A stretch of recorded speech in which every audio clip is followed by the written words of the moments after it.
That's it for any other form. My Baba Better News channel. So your best sources. So when you subscribe to Better News TV, I will subscribe. No one like, no one share, no one turn on notification bell. Sabe update BI bayan. On sabet miaka. Now make I always say comment section once you audio. Obey leave comments. Na the aka BI they bremo. And then some they bremo what Ghanaians don't like. And a dear way idea a back Ghana memoha. Emma Njuma saying Emma Chrono Dawson because of high unemployment rate. Emma Nkofo Dwete say I feel so Emma or mine a quote soon cabinimoa a never be brina a touchy I was hard way a yedum so na state owned enterprises for non the abeto and I say with the parliament in the state Ghana did omoka almost $2.4 billion buying on tree, and these are buying tree now for enjoy electricity in a country now omutua mobiles. Where does the money for? Scan what the other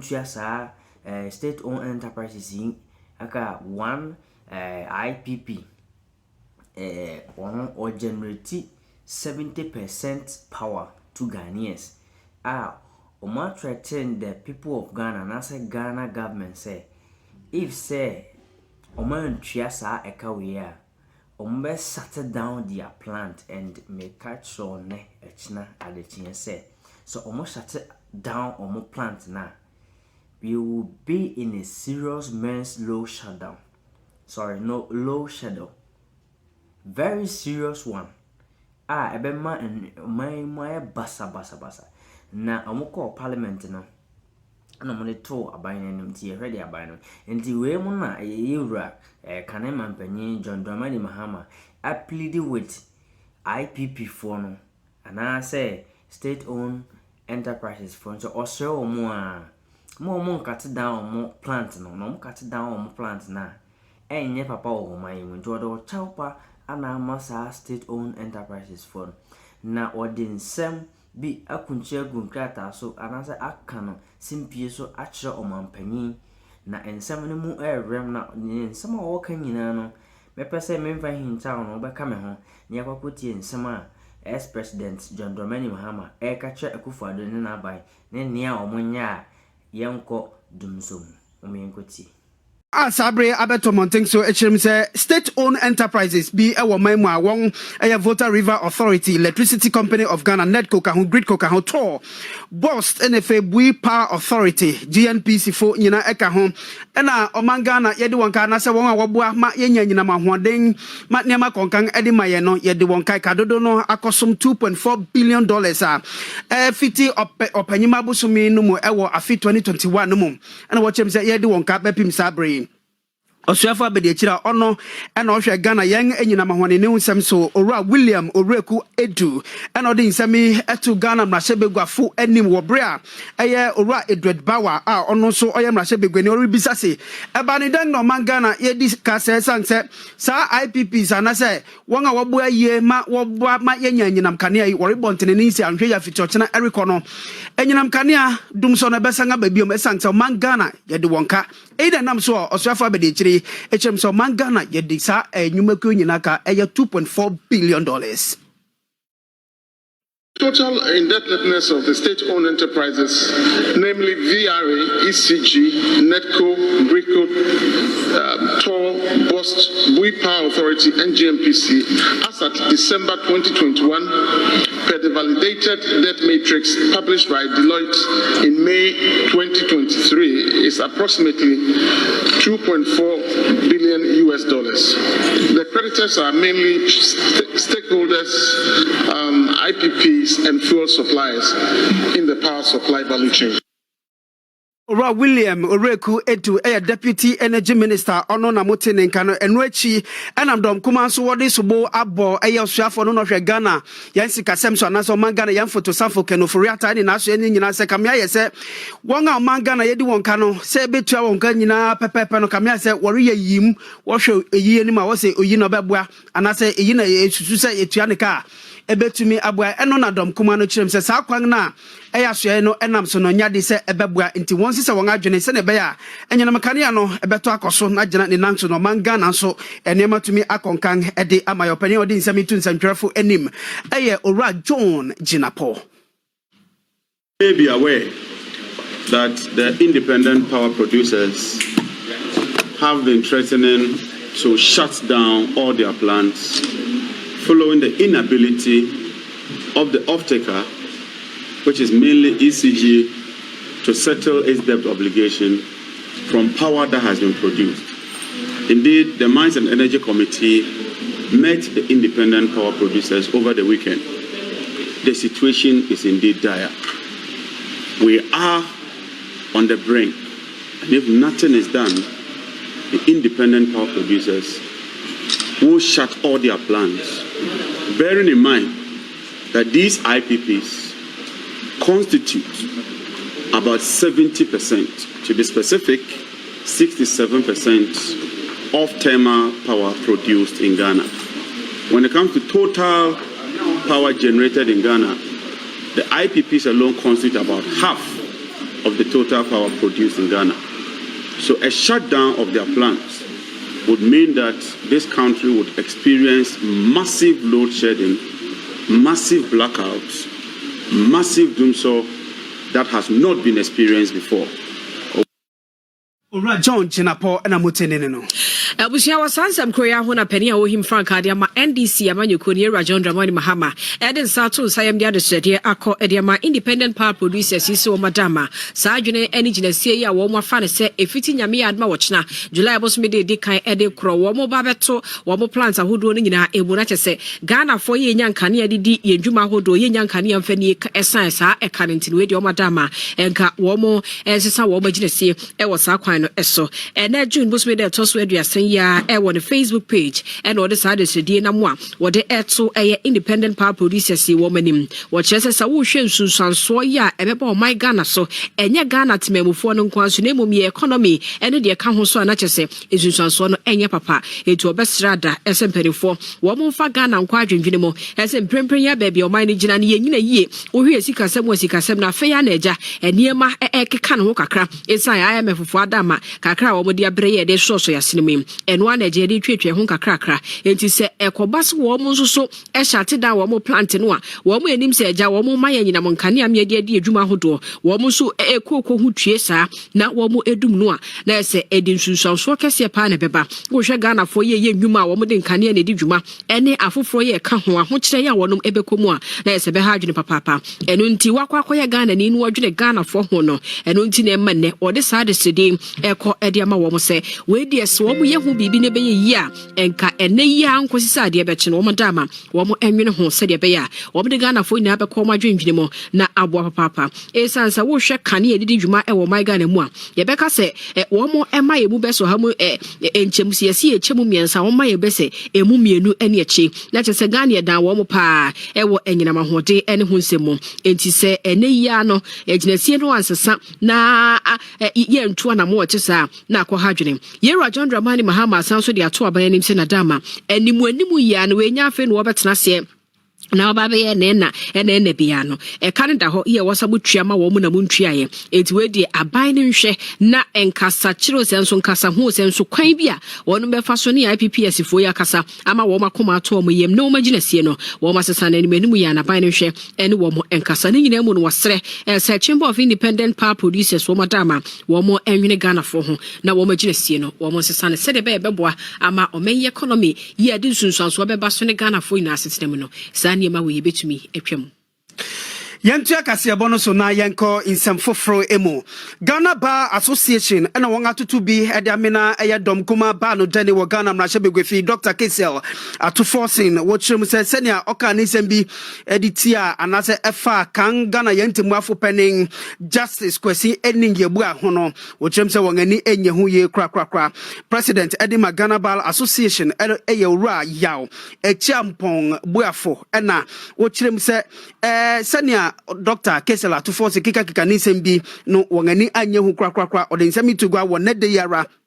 eye infisha maku eduana baako osum enkai adwumadi a woye na wode kai eye atemua won atemuafo won adwuma wobeye de bu ayen ewo mamu no ehonom na oraya echampo buafo ode nsame etugwa no manfo be kai abra wapao eye madam ana justice Gertrude Saki tokono se omeye Ghana yentemuafo panibra wore tutu na no wa Ghana mrache begwefi no wo chirem se senia eye Dr. Tufos ne faso no okika nsembi ede eye kanga na yentemu afopanyi ho no eno na nam so akamia se mpanyifo won ani enye hu ene ne de won hyemudi a etoso eye eduanan baako yi ase no ena opening echampon echirem se na Dr. Kesela to force kan nisem no wanka ne ye ne fensu so obi a eba no mransem onyo lawyer ni ntia ya ohwa ni kaseye.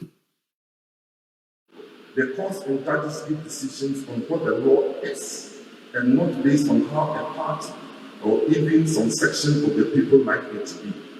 We must have and build the culture of decency, of attacking the message rather than the messenger. The danger of not doing so is that unbridled and baseless public criticisms and personal attacks of judges unnecessarily cause public disaffection for and suspicion of the judiciary, thereby undermining or even eroding public confidence in the judiciary. Will have a destructive consequences for the administration of justice. Hiding behind political interest to only ridicule and politicize judgments, but not from the angle of legal, scholarly, and constitutional appraisal of their decisions, unfairly and inappropriately lowers the dignity of our courts and hurts the rule of law. That is why it is totally unacceptable for a member of the leadership of the minority in Parliament, hiding ostensibly under the protection of parliamentary immunity granted by the 1992 Constitution, in supporting a motion solely to unanimously approve the nomination of the current Chief Justice, to launch an unwarranted attack on the person of the immediate Chief Justice, describing such a colossus of a jurist in derogatory terms. Orayao Echampon Buafo, a president at the Ghana Bar Association. Abusha was Hankaidum Esumia, a year, Omega Timwa for ne, a menu for 1 year, and a Christ the King of Penia or very Reverend Father Dr. Ebenezer Kesse, Edia Futuako, Ediama, Atimwa 42 says a Kobasa Simbi, Ebeto Woma Proso, na Womoju Motna, Womakunya Musa, na Womudia Ya, Womonstranyansa, and Fa Emma Taho, said a bebeboa, Amatimu Yebebano, and Confessions. So emfa emaudi no kraso to nchen ya wo se wo mode adwene so ebata ho na wo motena se di hu sa temu a wo mode ba no ene wo mo adwene ni wo mo susue sai na esi ekofa ho gidi se wo mo ye ne sa ebeboa ensemi ni amane foforo ya eka ho no wisdom hedejome e won nto aso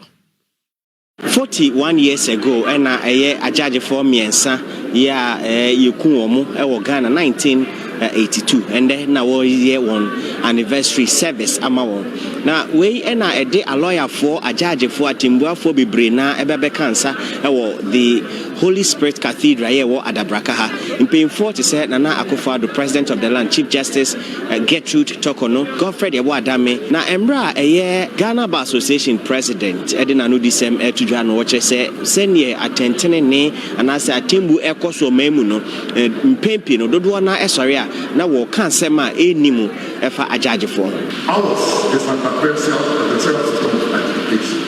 The effect is that a judge is invariably required to make a choice between the two parties or competing facts before him. Put differently, almost every decision will produce winners and losers. Naturally, not some will be happy with the outcome, others will be upset thereby. It is my respectful view that while no judgment or decision from our courts may be sacrosanct and must admit to reasonable, legitimate, and decent criticisms, that must not extend to undue, unsavory, and criminal attacks on the person of the judges who delivered or gave the judgments of decisions. Reverend Father Yaoda Christ the King Parish ano very Reverend Dr. Ebenezer Akesse the Empaibo Kesse Emma Judge for on say ade aso bu atentene a wo fa onadwen ani nyansa endi djuma no. In addition to wisdom, to hunger and thirst for righteousness would also demand paying attention to the dictates of conscience. So like Paul, I encourage you not to ignore the dictates of conscience as you argue out your cases and as you decide on the cases. Always try to keep your conscience clear before God and man. For in your conscience you are alone with God, whose voice echoes in your depth. In the depth of your conscience you detect a law which you do not impose upon yourself, but which calls you to obedience. That law summons you to love good and avoid evil, which, as you know, the first principle of practical reasoning. Echino, very reverend Ebompaye, Emma Ajaji for Unina. Western Pedejome, Amaniboni, Holy Spirit Cathedral, Adabraka, Accra. Yentua kasia bono so na yenko insem foforo emo Ghana man osuafo no no hwe yen amanebon nsem so eyewura kojo opon nkroma na dey wakopem Ghana mrahye begwefi e no de amanebo a efa right information bill ho insem se ne wode hu hihye akodru nyina no ode akoto won anim ewo ho opani onokro ya san ye mrahye begwani de madehia won ewo ofuase ayirebi ewo puemantem Ochim se hamu chichem aduonum enum de ya de se public institution nyina no wode sa nhyehyei area adwuma no ochim se enche kra no Ghana fa nyina no wode sa nhyehyei no ebeye adwuma. Right, Honorable Speaker, very briefly, on the supply side, the ATI division of the ISD has embarked on 5 major tasks in the year gone by. The recruitment and deployment of information officers, the provision of support to information units, the inclusion of RTI compliance as a KPI in the Chief Director's performance agreements, and the development of the online records management systems,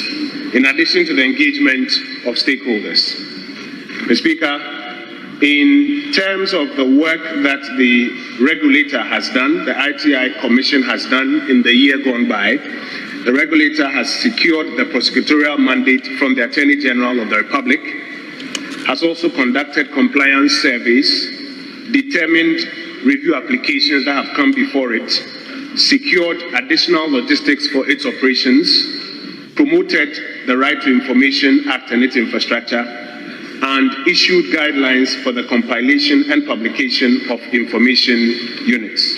In terms of the number of requests that have appeared at the ministries, departments, and agencies, as well as the MMDAs in the year gone by, I'm happy to inform the House as follows. In the year under review, 382 out of an expected 683 institutions. Kojo opon nkroma eye amanebo suafo. Fufuro emunano bnada na Ghana for ye wo ase no fa bato mpeso asokoto abase wo de yini po begina wo manemo e wo my Ghana mrahye bedwafie na nsa na bato ne bebaso no na enya asemketo e wo ase no fre ne potamu sanse na amanyuko afere no nyina obi ani abere pa se the candidate yo de ne kono obeton no amamanfo ye wo ho ato no se de beye na oba bedi eye wo mamanyuko animo ekwawi achi na ndisi amanyuko no ene eto aba edema wo candidate a wo de no ekoyera James Jachi kwesi na wono ho dada ye ka se enko enidi efiri mrahye bedwafo wono mo enkrata emo na abato na chi no na boafo sonko edema Rajendra Mahama Mama Joyce Bawa Moktari atro krata won Facebook so na ezma wo de tu dwane bi ese ekwan ya abanam so na no na wode sika ekoyese nkode kwasha omanfo mfuno mo se de be ya wo beto aba ede amano no yade a enniwu papa na abanya wo tie adwa so ebeka se bibia tumi ni nyina ewo no na wobeso asika boto ede akwa manfo so wode kodada wo mo akosesa wo ma adwene wabato ho no wo cha na yeso maga ne kebima min kebia mamu anka wo se yesi ede kokromote na ekoto aba akokyere eye ni pepe no na emuada ho fan no enya sa na abayi ekoyeye no no kwa de etwa ne nsuno mu yese mampani a wote adwa so etimi ko gina simpie ni apaso kokase enipa bi ho amoto aba ma no a ebewi achi prison straight na yesi Rajachi kwesi asem no oka eno ena Mama Joyce Bawa Moktari ede atu dwase ekwan ya aban ne fa so na wo yesa ne ma no ewo ase no fo ene ne impotemo no yade a chese eniwu papa enti we de wo se ebo wo munhuro no wo mo ho eniwu papa sa aban ya wote adwa so ebetu sa anamono no kira ye koye ne mo no sa ne ma ni ho kwase so ewo ya bato ensemu sanse se yagigi ya ni ma sa ne ma we koso a na yade o my God ne kadima min kabia memu a eno ne enu mobua mfie bebre di besi eni no na enyade a aboakra ewo ekwambia so sanse bi nyina no ne Facebook na wode ekokoto dwa. One of Frankrata, no one has submitted once Wonyaya, Wababa Baya Franca Tuni, Ede Ama, a year NPP Amanyokono. Now, one time table, what did you mind on your group? Duma, a July Busminida etosu Ebiesano, a Joda, a what young enemy will be fiase, no Atanase, Nasa vetting what they are Sukopim, a Yauda, a bed July Busumi, a betosu Esia, and a Jumedi, a Babason, we are committing ocean himself. What do you want reporter, Manabunina Bakwa National Council? One elders Nina Ekaho, Ebeya Joda, Ebe July Busumi. Nida betosu edu se appeal bi wo ho a wo be ya ne nyina mu no wo hwe nim se July busum nida betosu do ebien kopim do anang no ne nyina so ebe hihye so kama na ye hwe nim se special delegate conference no eno so betumi atua so ede amounti MPP amanyoko no vetting committee a wo betoto aspirant na no eho amanebo nso na ye de amamoyi.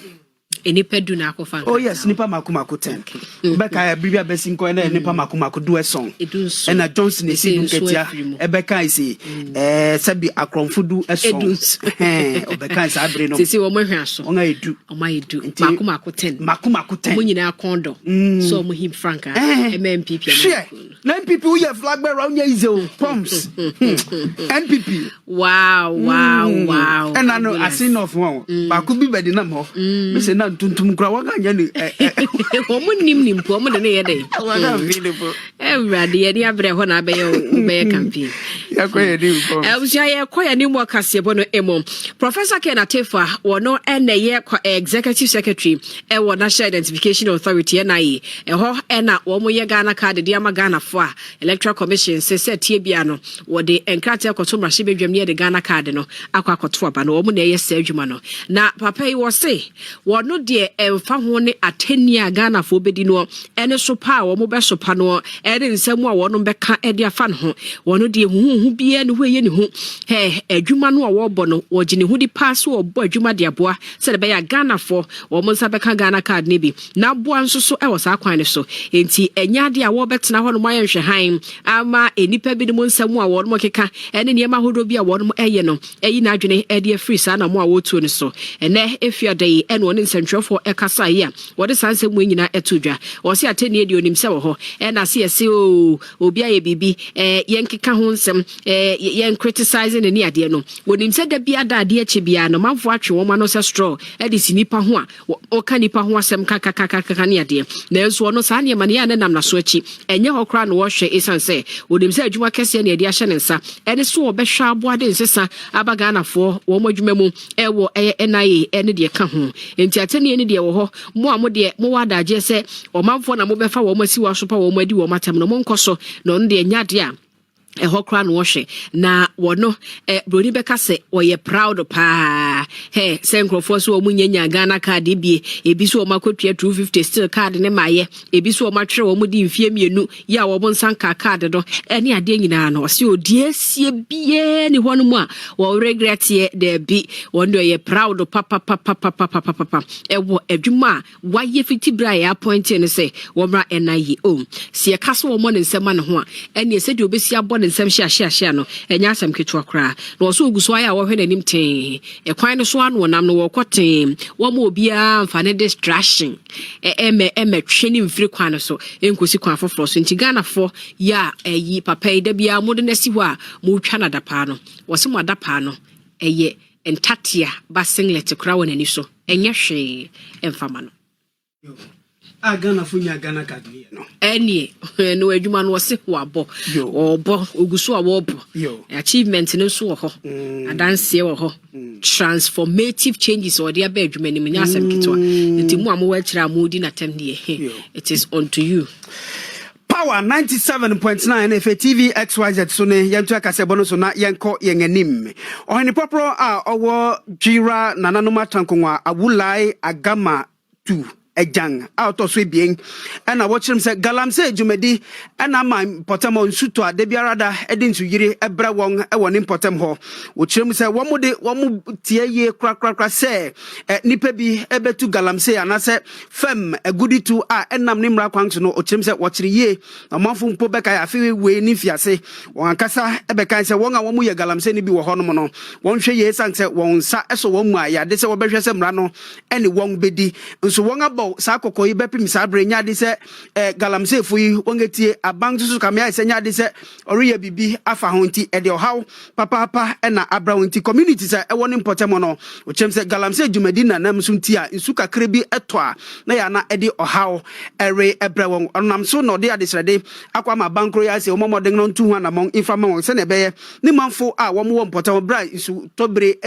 edruyi no obetumi aye bribi ade afa na nsu no to a ankofa ohaw amfa mra odin se mitu gwa wabra ono yen amane bofo eretwetwe nkomo ewo mpotem ho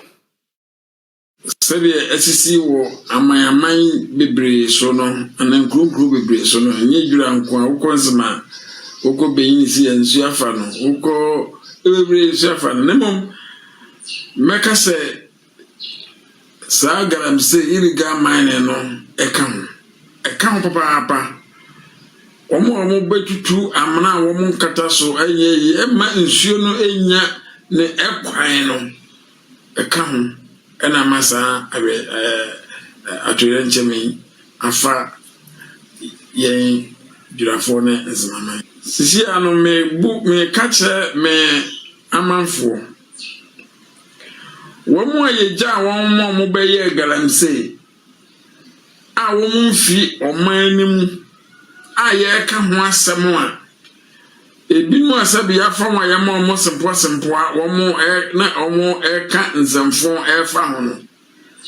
sisi eba ye nye menkwa na me ho akire me o ewom se misi ma hemfie esinsuom nye menkwa na me ho akire me dwura mani nyina na womo ho ye ho akire ye womo beye no womo wo he so obi akodi krom omusiko benya yo omu yakotro mu krom omudi sisi adan abubuwe mana abebo amu yesro yakopon onye mfi sa Êmệrgêncy mu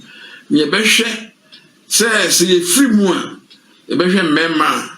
ombeba ho so mbaba be ababa se yasase ase yesu ase ye dan ase ye nema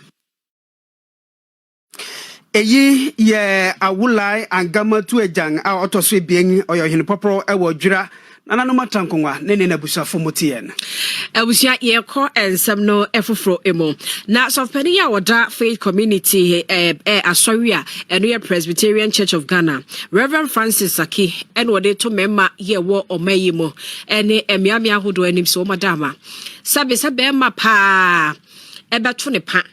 na nyinse ebebem abosome nkromu akwantuo ni ade ni ebewo akoda ebewi na obeyi wani ho kotwa sa wo de wonti se dogo bi nwuna be eti akwala no wonhwe no de sebe na wo nye bema eti se opesa wo ye bema ni efra obema mpade ni sebe wonyinse wo ba no wo aye age na responsibilities ni bi wo hono mo a mo so mo nhwe na emwa because ede na ni je se wo ye kwabrane no wa hwe wo ba pa na eja nyame adobo ba na ye yie na wo de ne ho ho de ne je fancy na wo de wonhwe no wo ba ne bebra no na fe obata ho ne ya kase na e papa de ye papa na de obo ho asafo hene na anam krum na oje fans o papa de ye papa ntie den ya o ba no wanhwe wo mo a o mbeba o sese subai kankan no e mema no mo nsesa na emuamo akra Akufo Addo e wo sanse mintu aso Reverend Minister Francis Aki Oda Faith Community Congregation eye Presby asafono nifa enowo enkramantam ha edin semi etu TVXYZ eni power kasebo enim wobra amerimaku won ewo asafo mu wonya mfihia eduasa worihye hofa ewo won sombia ho eno din semi etu yen anim mema de yentantre fie oba ba wunyi nsan amade banu wonya bond ndada nti sawo ye bema na wani anku ma ho a nkokwa brobun ubebre timisre Ghana fu mema nyina se umumodin na wani nku ma ho ema won danchi wankasa won dachi eni mufrane dachi no man nso anyantuma pefra Anniversary Committee Chairman Onokroya Sanya President Edima Men's Fellowship Wong Ewo Faith Community Congregation Ewo Presby Asafoimu Ora George Buama Nso Ediofre Akwa Mamerimasi Mawonsuro Ewo Wong Dada Ejumedimu Eni Abraboa Woribono Emu Kristo ni biano Kristo otiwumu enti yesi eda suban bi adi ma mo fra di achi a omo bada chinye ni ho a omo so beba befa ekuo no omu hu suban papa ewoye mu na emfie aduasa nso achi no yetimi ada suban bi so a ebe ma mema aka esese obeka yen ho se men fellowship no so won atimi aba abeka yen ho sane yen men's fellowship yen chia no wase fear not ensuro efise awrade ene wo ho ni nyina mu ena madam Oheneba Abena Akufo opare ejei enso ede ofre akwama miase womomoden se wobehwe won kununum enefei emarima won won ete ewaduanye enefei niama ewo se woye ene obuni ni de nso wonfa nka ho se woyo bia na waware na wofie na wontumi nya aduan na wontumi nsiesie fie dia na jase se ohuhu se wonso aware ne wasi so no ne ama meye ewu fie nyina ese wodi hu hwem na wotumu hu bibi eye se na wo hia nkrofo a wonya mmere ewo tambia wupu a woye bold a bibi na wotumu gina Akufo Addo TVXYZ any power news Accra. Yamfasida enko Enfama Health Alert Clinic esanse wong ena 2022 wofhwe se wong adwumayam emutiden eye ayaresabia wong edi ahama bi ena sanyarewa horo no ena ekobai se was Health Alert Clinic 2022 di mabom homoden esanse yehwe the whole of West Africa dia yehwe ayaresabia osa ne obone homoden dia na ye Health Alert Clinic enti wong ena okojesa abasobode no wase minka chose nye eye osa nkwa na wohwe mbom mo diabetes chronic hypertension stroke numbness utinasi kakra na nanga etiti mi pacho wunso ye ejuma kakra osi wa bre ni nyina no Health Alert obetumi abua bad cholesterol ndi mama kwa ba yenko sika semni gwedi kasebo emo nananu matrankunwa a won ewo agona kwanyako a no agona Êmmêrgêncy no mo fifi mantem na wo chirim se assembly na wo mua wo yie krakrakra adenta wo se won gwa a wo ho no manka eno na bua wo no kamia se assembly no abadwure gu fam so wonya won adwen se obesan siesie abeye abefude ede ama won nti won buefu nenenen ewo honom ye nana asabre kotoku eye benkumhene ewo mpotamodin semi etu yanga manebone Alex Donko aka Atomanim initiative in our store systems no American and Bessie. Omebia edum pempenso anka yo se hand over the individuals abamba womentumi anya until somewhere 2020 na Professor Kwesinyanka na the then Minister for Tertiary Education who was competing for that MP and the bar said omobabe market for the amaya na you need say send American no share there was a short cutting I editra assassinum say you see a modern type of store a pija market no na almost say within 4 months maybe that was in August 2020 Enwechi ena mahene aniding ete nana Dr. Ampia Dako nsu chirem se sene egwano ni status ete no osi nani nye ho kra aban awobe na yenye faso pe bia mfi wonche nkonya ho clinic omana risi ade omana ewie clinic ai bui clinic Êmmêrgêncy share abansa Ministry of Health direction sa ora ko ida clinic ha je aye passa paint kra figi ebitu and sense ya isi ya di zero na nya ban no zero eyen so ne paint and na say maintenance ya na say otoka mo bia no ba start petrol man yes so kere ma ban na ka maintenance bia o bia ba na so ye eyi eyo omahene a owo eye kwanyako ni ding edinana Dr. Ampia Dakonene ena motie no na rejoice ewo lashibi ose poms ni akra lovely. A lovely news. Usia beko enigidi akase mu na fa ewia de ani ache agodie mu nsem emuna enigidi de mu Ghana fo bebre na naja wo de enigi atwen ababa we na champion ne baba yi Jackie enso akopie mu Portugal Afro Nation ase etinkeja wo koto nyuma jeje nkrofo ani e wo ho afi okoduru ya ne manager aposifo akoto de ahye no so ama chese eni na ani yenya papa ne manager ye friend no electro mirror na yenkohwe said de ade no esisi. No, wait, he's gonna die, please. Yo, he's gonna die. Yo, that's what you know. He's gonna die. Whoa. Oh, come on, man. Wait, no. Yo. Please take a time. Oh, come on. So, yo, you guys gonna kill him. Yo, bro. Yo, no, you're gonna kill him. You're gonna kill him, man. What the fuck are you doing? Nobody should stop him. Yo, you're gonna kill him. Yo, what the fuck are you gonna do? Yo, you're gonna kill him. Wait, you're gonna kill him. That's all right. He's gonna die. You may understand what okay? He's gonna die. Usianti we electro mirror ono na manager edema Jackie na yehu no wasa video no kasa no na weche ni George Britain ono ye talent manager and it is wo bisa wo senti die pa na mo ye nipa sei mato no dia at the crop what ye na so ma sa de we si ye na ehunu ye na nso no entete ya ye nya se se na opese owura eye baabi a wono ye Afro Nation no na entiase anya adwuma ene sa posifo no to che no so na video no hwe baabi a na afi utibi se krache ohome kurenzi so afi ne humi nyina ye bibia ho chese na ahomete panti ne nyina mu no onmo cha Jackie day 2 no obe perform se de o ma hyehye ne pepe